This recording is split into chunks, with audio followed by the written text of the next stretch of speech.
On the morning of June 8, the Royal Canadian Mounted Police, the RCMP, took 4 men into custody.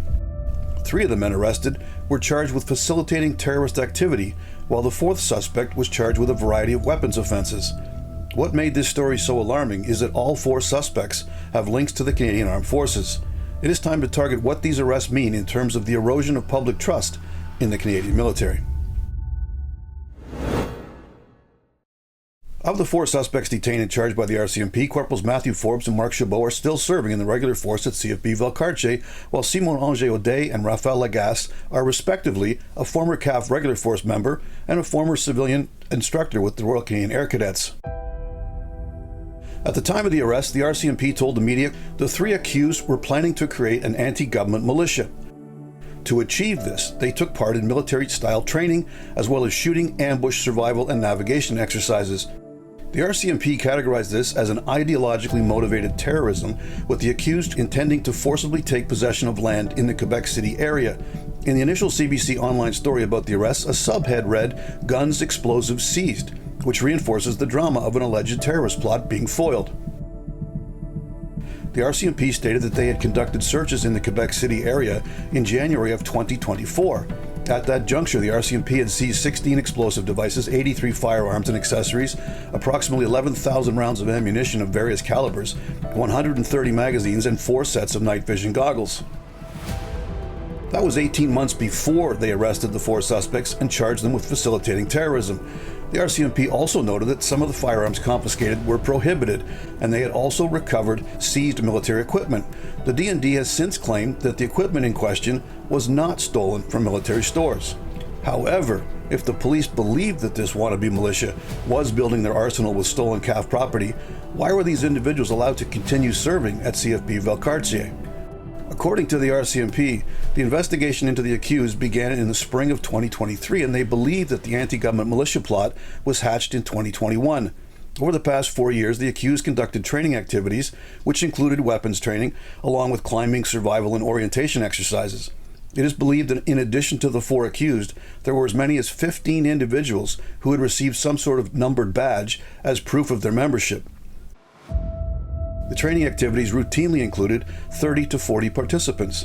The group also posted images on an Instagram account that listed nearly 1,000 followers. However, despite the fact the RCMP labeled this ideologically motivated terrorism, to date, this group does not seem to actually have a clear-cut ideology. Social media posts from the members illustrate pro-gun, anti-gun restriction sentiments, along with right-leaning political agendas. Corporal Chabot was alleged by one of his former comrades in the Royal 22nd Regiment to have uttered almost treasonous comments about former Prime Minister Justin Trudeau. While a number of terrorism experts have pointed out that this case involves the largest cache of weapons ever seized in an alleged terrorism-linked plot, the fact is that no one is going to start a war with 11,000 rounds and 83 small arms. Short of seizing property in Quebec, this gang seems to have no known mid- or long-term plan. Back in 2006, the so-called Toronto 18 terrorists were definitely driven by ideology, and while not formally affiliated with Al-Qaeda, they were admittedly inspired by them. This gang of 14 adult and 4 teenage Muslim extremists had a very specific target list aimed at terrorizing the bejesus out of every Canadian. Their plan included blowing up the CN Tower, storming Parliament Hill, executing Prime Minister Stephen Harper, and the coup de grace was to be the live beheading of CBC News anchor Peter Mansbridge during the evening broadcast. The problem was that the Toronto 18 did not have a clue about firearms and explosives, nor did they know how to procure them. Unwittingly, they recruited a chap named Mubin Shaikh, who was actually a de-radicalized Muslim acting as a counter-terrorism operative. When the Toronto 18 conducted a training camp organized by Shaikh in December 2006, they were watched by some 200 law enforcement officials. The plot was over before it could be hatched. Following guilty pleas at their June 2010 trial, these 18 would-be terrorists received 7 to 20-year prison sentences. The Quebec 4 are in a different league, as they do have experience with automatic weapons, explosives, and tactics. This fact was not missed by the international media, as this story got flagged by CNN, BBC, The New York Times, and The Guardian.